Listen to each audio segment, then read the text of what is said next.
just to be told I've got nothing in the will, nothing, and he was worth £33 million. I'm divorced. Regret post-divorce. If I could go back knowing what I know now, I would never have downloaded a dating app or ever gotten on one. People will get on dating apps and spend massive amounts of time chatting, talking, and texting, basically just to do a job interview, only to find out you don't have chemistry and you wasted hours, months, and weeks getting to know someone. People don't really know how to set the correct boundaries on that, and that's a whole nother lesson. There's also not accountability because they are not in your friend group, your church group, any kind of social group, so you can't even have that filter of knowing anything about their background, and they'll quit. Divorced women with kids usually have a tough time finding a new partner. There are two main reasons for that. First, most single men out there are looking for someone younger than the average divorced woman. And second, most men prefer to have and raise their own kids, not take care of someone else's. That's why the dating pool for divorced women ends up being pretty small. Divorce my husband. Why did I divorce my husband? I divorced my husband because I was making a certain amount of money. I divorced my husband because I thought I didn't need him anymore. I divorced my husband because I had this senior position at work and thought I held the same position at home. I divorced my husband because I thought I was better than him because I had my degree now.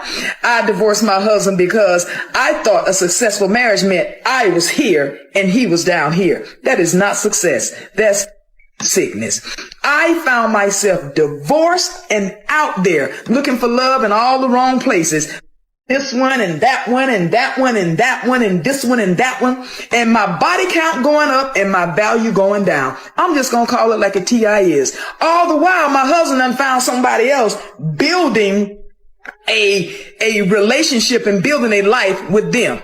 I should have stayed married to my husband. I felt like I was on this dark road with no street lights, pitch dark, and I couldn't find my way and didn't know which way to go. I felt lost. I felt like I was walking barefoot on that dark road with pebbles and hot rocks sticking my foot. I felt hurt. I felt alone because every time he and that one and this one and that one left my bed, I was alone all by myself. And which was supposed to be soft and comfortable for me, my pillow, it was now filled with tears. I should not have left. The traditional way of doing things might not be perfect. But honestly, it's still the best system we've got. People figured out a long time ago that both men and women have their own flaws. And the traditional setup helped keep those flaws from destroying relationships. Modern dating, on the other hand, has turned into the exact situation everyone used to try to avoid. My husband. When I left my husband, I was only making like $16 an hour.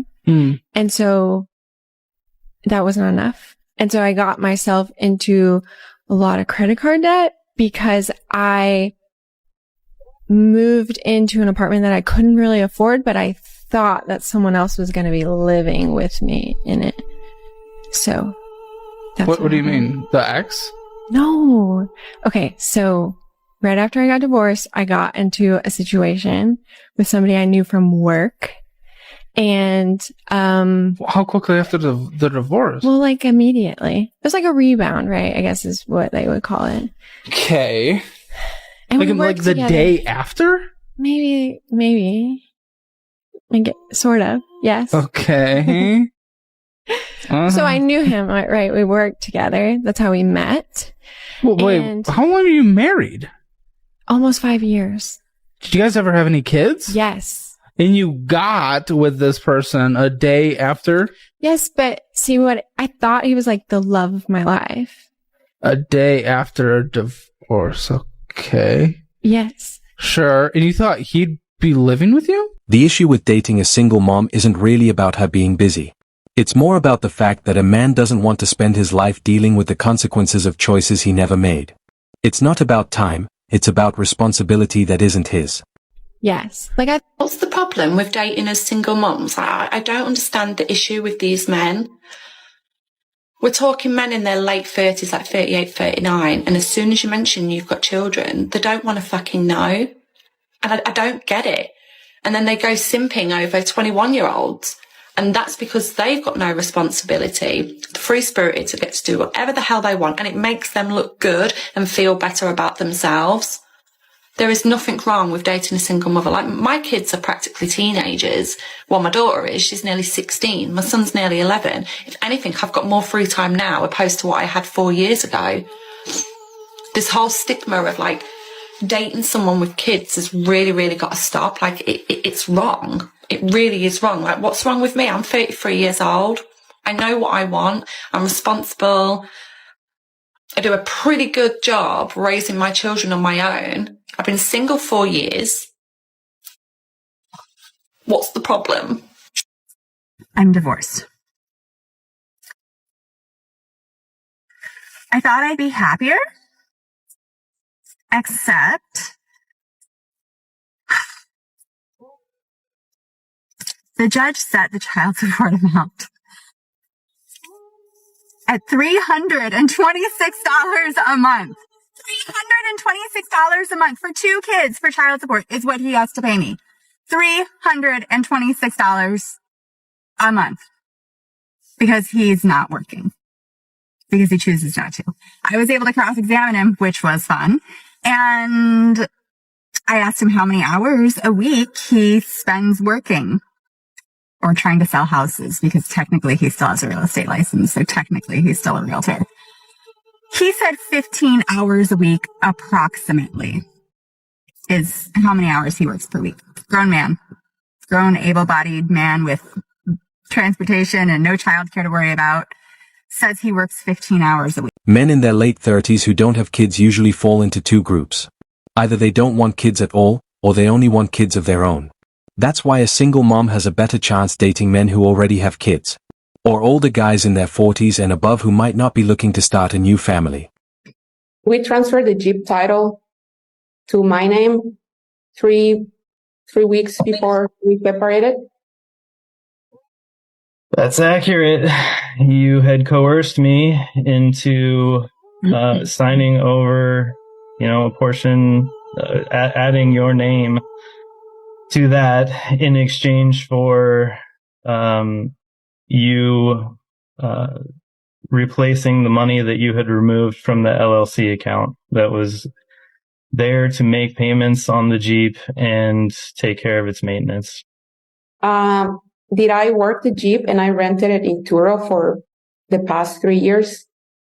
We did that together for a period of time, much less than 3 years. Did you ask me to buy the tires of the Jeep with my money? Absolutely not. That money was in the LLC account that was earned by us for the purposes of maintaining and making payments on the Jeep, and you had removed that money to your personal account. Did you remember that I bought and I replaced the Jeep tires, and that was a cost of $2,000?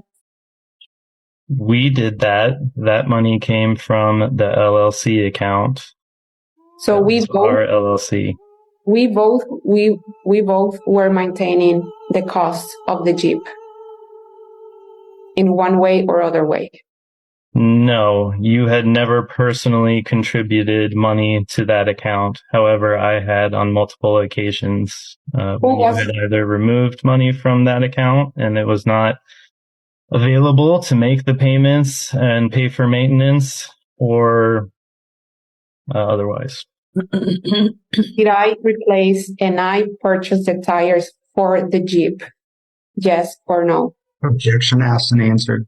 When a man gets divorced, people often say he's able-bodied and perfectly capable of working. But when a woman receives a lot of money through alimony and child support, suddenly that same phrase, able-bodied, never comes up. It's like the standards quietly change depending on who it is. Stand. It is my husband's funeral, which unfortunately I cannot make because obviously I am busy here in Tunisia. I would have loved to have gone. We were together for 17 years. Unfortunately for me, he did decide to die on the week I had planned to come on holiday. So I did make the decision not to go because, I need a holiday at the end of the day, and my holiday is way more important than sitting in a church watching people cry. I would love to give him a good send-off, so I'm going to get absolutely drunk tonight with this new guy that I met, I'm going to raise a glass for you, Jeremy, because you were an amazing husband, very rich. I can't wait to do the will reading when I'm home. I have made sure I'm going to be home in time to do the will reading, because I would not miss that for the world, because obviously I am due to get a lot of money. And that's a very, very important thing to me. So I hope you have a good funeral stay, Jeremy. Love you. All good things have to come to an end. So I did miss my husband's funeral because I was in holiday in Tunisia. I would not have missed my holiday for the world, and I know my husband would have understood, because that's just the kind of guy he was. But yes, I have come back from my holiday just to make sure that I got back in time for the will reading, because I am not going to miss that for the absolute world. I have been held captive in the Ukraine for at least a week now, following my holiday in Tunisia, where I did get pregnant with a very well-known married celebrity's baby. However, I am very lucky to have been released just in the nick of time for my husband's will reading, because I do deserve all of that money. I spent 17 years with this man, which is a lot longer than any of his children did.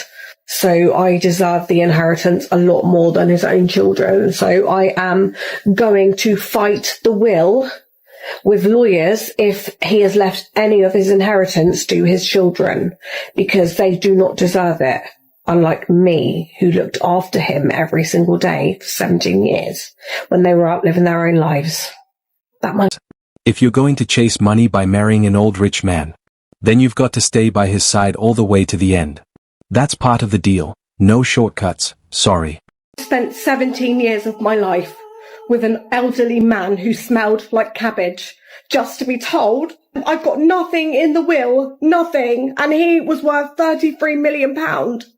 And you think this is funny?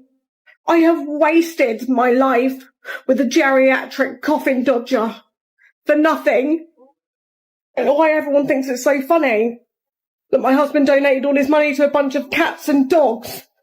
Who even likes cats and dogs? I'm literally going to be homeless. I've got no money. Not even my own house or my car. I'm literally going to be poor. I'm going to have to shop in fucking Asda, like all the other poor people. Not Asda. I've wasted my life thinking I was going to get millions by marrying that elderly coffin dodger. And he looked like a shriveled up fucking prune. When it comes to dating single parents, there's a big difference. Women often expect a man to step in and take care of their kids. But when a man has children, he doesn't expect a woman to do the same for him. And that's where the real imbalance lies. Thanks for watching Manhood. If you enjoyed this video, don't forget to hit that like button, share it with your friends, and subscribe to stay updated with everything modern men need to know.